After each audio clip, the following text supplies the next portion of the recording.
This week on CNBC Sport, the podcast, NBA Deputy Commissioner Mark Tatum on the league's banner season. We've had more than 1 billion views on social media. The NBA Finals Game 1 was the most searched topic on Google globally. So it starts with the quality of the product and the competition on the court. And I think that's been amazing. And that's what's been driving the fan interest and viewership. Expansion domestically and abroad, including the latest details on NBA Europe and how the league is leaning into AI for future rule changes. It's all coming up this week on CNBC Sport, the podcast. I am pleased to be joined by NBA Deputy Commissioner Mark Tatum. Mark, thank you for joining us. Thank you, Alex. Great to be with you. A fantastic Knicks Spurs finals. Ratings are through the roof for the finals. They were up 16% on average in the regular season. Playoff ratings are about as high as we've seen in 30 years. Let's start here. What do you attribute the rise in ratings to? Well, I think it's been wonderful basketball. That's what I attribute it to, is a really competitive game right now and so much great talent. We're seeing big men who can do everything on the court, like Karl Anthony Towns, Wemby, who can do it all, Jokic, Giannis, all-time greats like LeBron James, Steph Curry, and KD still performing at an elite level in their careers. And then this rising group of stars, the Jalen Brunson, the Shai Gilgeous-Alexander, Anthony Edwards, Luka Doncic, Cade Cunningham, Dylan Harper, who's really emerging, Stephon Castle. So that's led to the most watched regular season in 24 years. And as you mentioned, our most watched playoff in 28 years across all of our networks. Game 1 of this finals peaked at nearly 20 million viewers. That was our most watched finals game one since 2018. We've had more than 1 billion views on social media. The NBA Finals Game 1 was the most searched topic on Google globally. So it starts with the quality of the product and the competition on the court. And I think that's been amazing. And that's what's been driving the fan interest and viewership. And how much credit goes to the league's new media rights deal? I mean, how much of this do you attribute to replacing TNT with NBC and Amazon? Well, I think NBC and Amazon, specifically our newest partners, have been incredible at telling stories and telling the stories of players and really celebrating the game of basketball and educating maybe some of our more casual fans on why they should follow and why they should watch.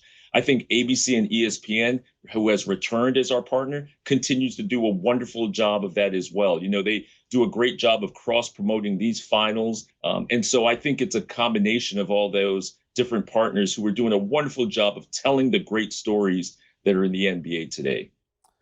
Obviously, the finals caught the attention of President Donald Trump, who attended the game in Madison Square Garden for Game 3. I'm just curious what your reaction was when you heard he was going to be attending. Well, Donald Trump is the president is a huge basketball fan. He's a native New Yorker. He used to come to NBA games and Knicks games all the time. So it didn't surprise me that the president wanted to be there for that very, very special moment, the first time that the Knicks were in the finals in 27 years. So didn't surprise me one bit. But is part of your job, though, thinking like, oh, my God, the president's coming, the logistics nightmare? Or is that more sort of the, Jim Dolan's problem? Oh, it's a joint problem between us and the team. Let me tell you, I think the team handled it well. I thought NYPD did an incredible job of the logistics. Fans got there early. They really heeded the warnings and got there early. It was a very orderly entry into the building, and fans were just so excited to be in that building. So I did not think the disruptions were that bad at all. I mentioned New York Knicks owner Jim Dolan. Jim Dolan was, voted the most hated owner year after year in different polls and so forth. He had kind of a testy relationship with David Stern, former NBA Commissioner David Stern. I just wrote an article a couple weeks ago saying this was sort of his unlikely redemption tour. I'm curious if you kind of look at it the same way. I think you have to give Jim a tremendous amount of credit for this team that he's built. He went out, hired Leon Rose, Wes, and the entire team, Coach Mike Brown, who's done an incredible job. And I think he deserves a lot of credit for going out, hiring the right people. This team that you're seeing here They really do embrace the New York community. They embrace the community in general. And they're just really a bunch of not only great basketball players, but great citizens of New York as well. One more playoffs related question. We have seen ticket prices for this particular finals just be outrageous. I mean, prices that you have really never seen before in the history of American sports. We get it that the playoffs are going to be a big draw, particularly in New York City where there's a lot of money. But at what point does this become a league problem where you're saying, you know what, we've simply priced out the common fan here to these games that we'd like them to attend? Yeah, Alice, I think it is the reality of the marketplace, right? And with a secondary market out there, if you put out tickets that are lower priced than what the market demands, they're going to find its way to the secondary market anyway. And I think that's where you see some of these high prices is that's what people are willing to pay in the secondary market. That's not necessarily what the team is charging for those tickets, but that's what people who have acquired those tickets are willing to pay in the marketplace and putting them out there. So, but is that a problem? Is that a problem in your mind?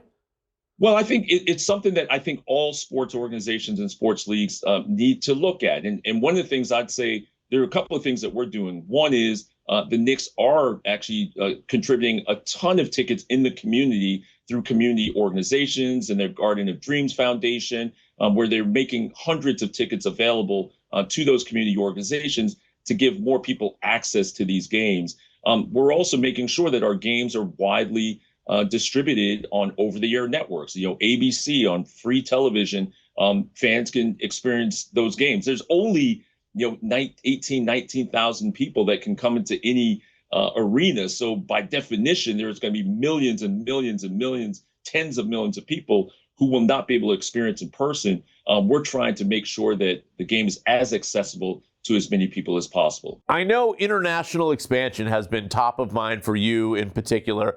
Let's talk about NBA Europe for a little bit.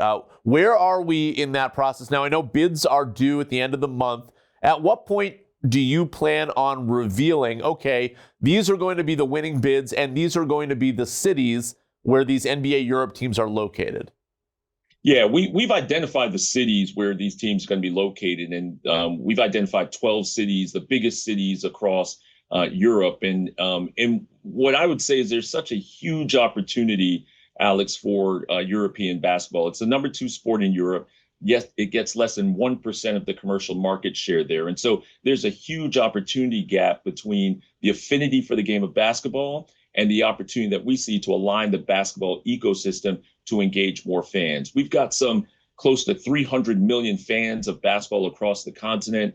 And as you said, bids are due at the end of this month. And we're going to go through that process. We're going to identify the right partners in the right cities. And we're going to take as much time as we need in order to identify those right partners, not only existing basketball teams in the ecosystem, but we're talking to soccer teams that currently don't have basketball teams that are interested. And we're also talking to individuals and other entities who don't have a basketball team but want to invest in a basketball team. Our plan is still to start playing in October of 2027.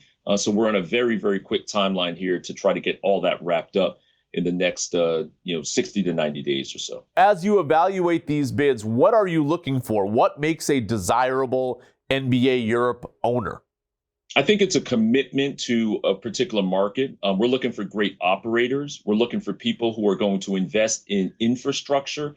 One of the things that is sorely lacking in Europe is world-class indoor arena infrastructure. And so there are, in essence, 2 to 3 world-class, what I'd consider world-class arenas in the entire continent of Europe. And that's an opportunity. And so investors are willing to do that. Investors who are willing to invest in grassroots basketball development programs, academies, but people who share that similar interest as us and our partners, FIBA, the International Federation, in really helping to grow the game of basketball on the continent of Europe.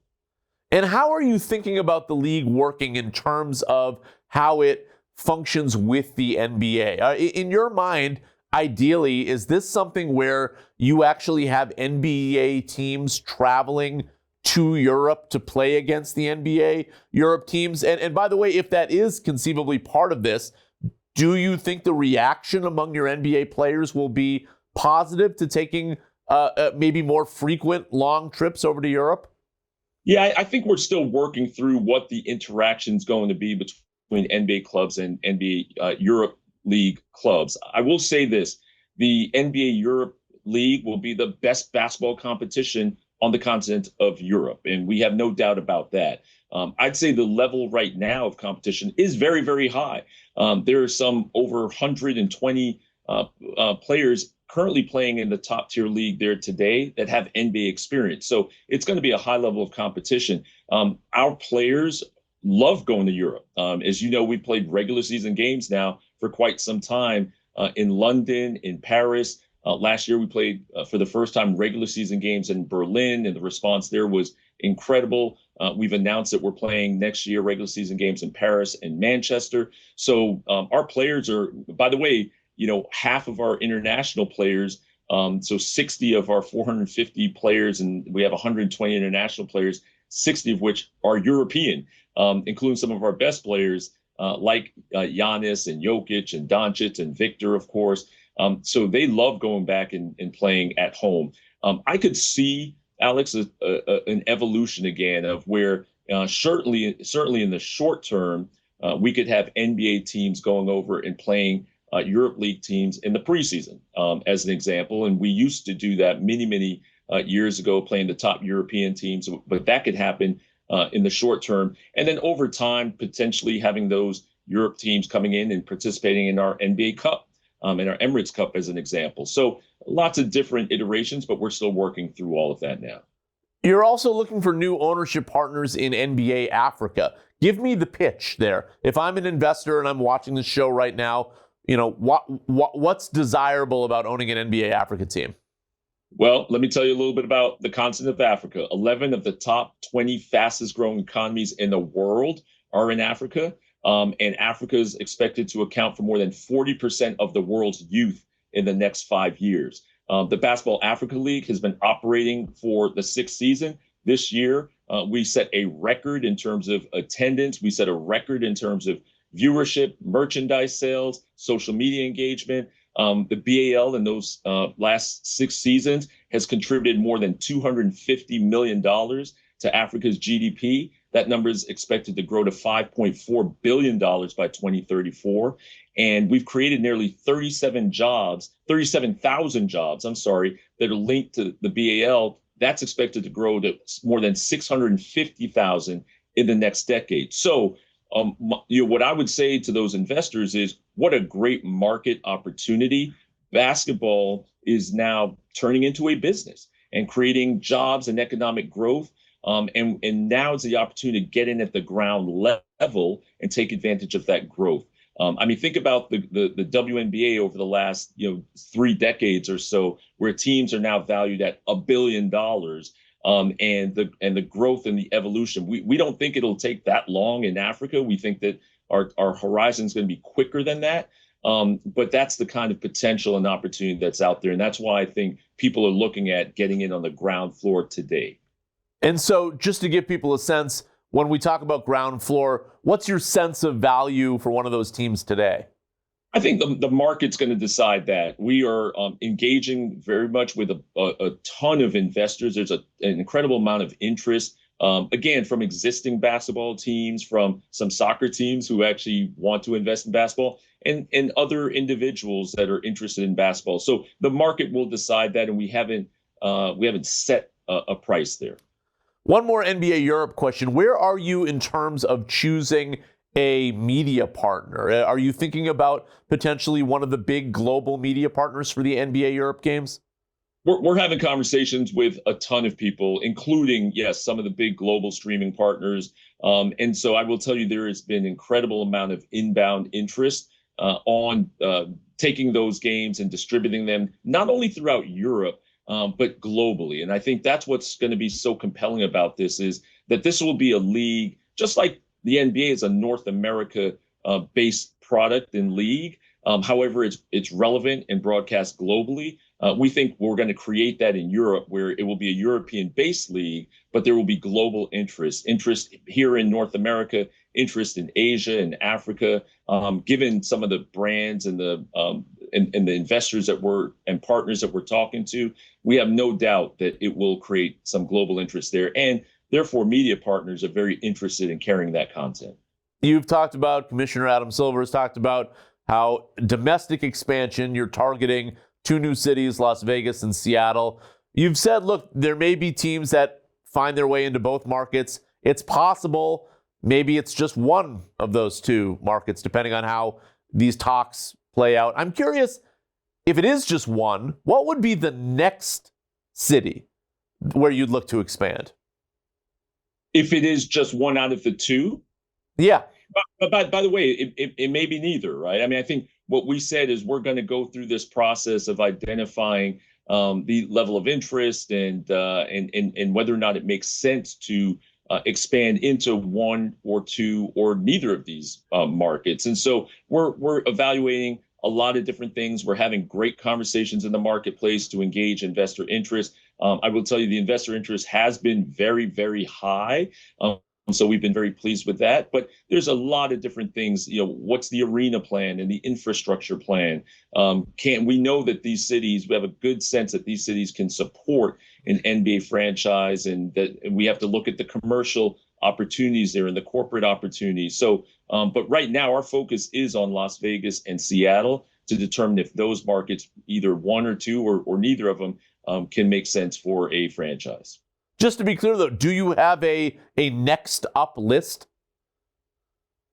Right now we're focused on Seattle and Las Vegas. That's keeping us plenty busy. So that's our focus right now. I mean, there's a lot of other cities that would obviously be great markets. I mean, we played in this one's been thrown out. Mexico City is an example of Vancouver. So there's plenty of other cities out there that have expressed interest and we think could be potential markets. But right now our focus is on Seattle and Las Vegas. One anti-tanking question for you, and maybe one that you haven't gotten yet.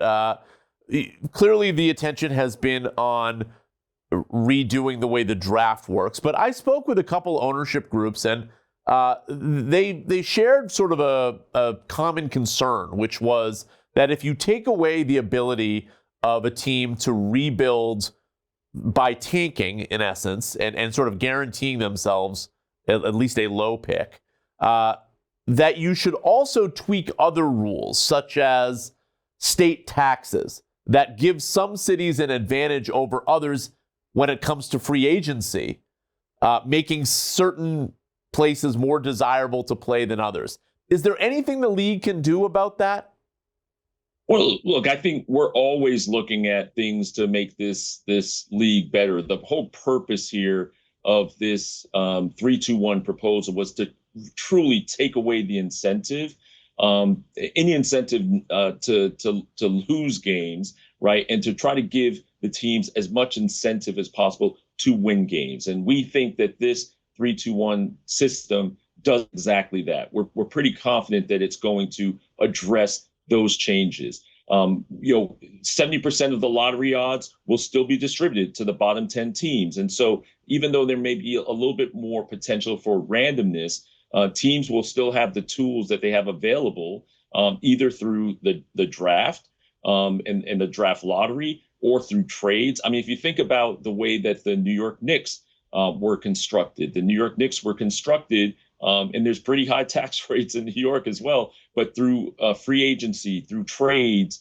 and very, very great team building by Leon and Wes and those folks there. So there's different ways to build your teams here. The other thing, too, about this, as you know, is that it sunsets in 3 years. So there's a natural expiration date where we'll be able to assess and evaluate how this system is working, and we'll make, if we need to, necessary changes at that point.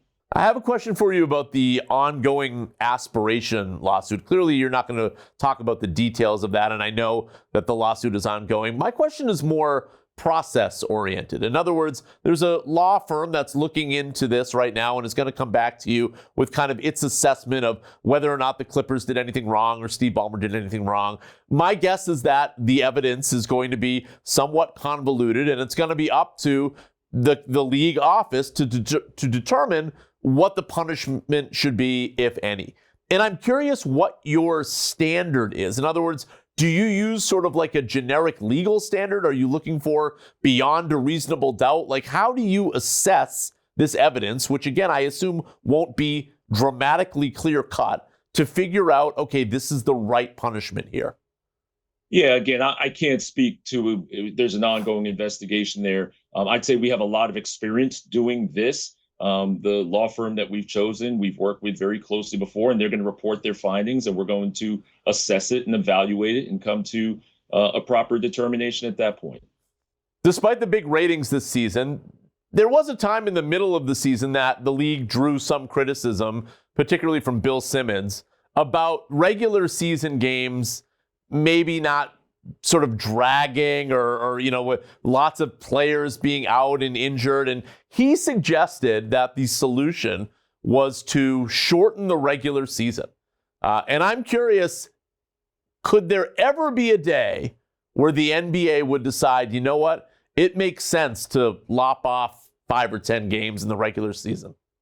I think, as you know, we look at everything, right? We never say never to most things, and so it's something that we'll continue to study. I think what we're focused on is making sure that there are more games of consequence, and I think that's where the Emirates NBA Cup really had a tremendous impact, because you took regular season games, you turned it into some of those games into cup games, which gave them more consequence. They were more consequential games. And it's clear that the players have enjoyed it and loved it. The fans have loved it. And so it was an interesting way to take regular season games, give them more meaning earlier in the season. And that really did resonate. We saw viewership continue to go up during that time. We see attendance continue to go up during that time, which was traditionally a little bit more of a slower time. And so I think we're going to continue to be creative in those kinds of ways to ensure that every single game matters. And I think the fans deserve that. I think the players deserve that. And that's what we're really focused on. You guys obviously altered the draft process already. Is there any other rule change that you guys have in mind, either sort of more strategically or specifically related to gameplay that you're looking at, either for next season or for seasons beyond? Yeah, our competition committee is constantly looking at the way the game is being played, and I think generally our feeling from the competition committee now, which includes all of our different stakeholders, literally it includes our team governors, it includes our players, it includes our coaches, it includes our referees.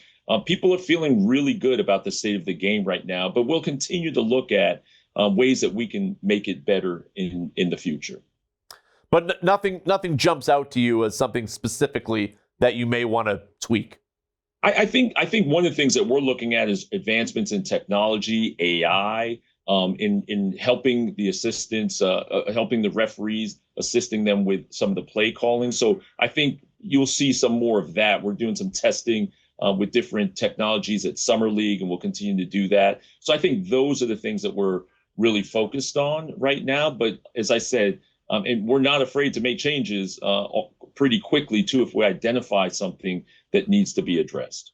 Just so that I understand that last point, you mean like technology where a call could be corrected or something like that using AI? Is that what you're referring to?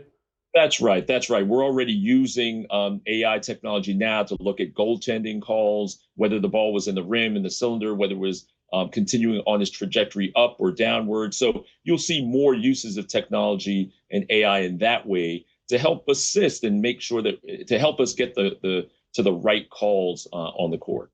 Thanks, Mark. Appreciate the time. Thanks, Alex.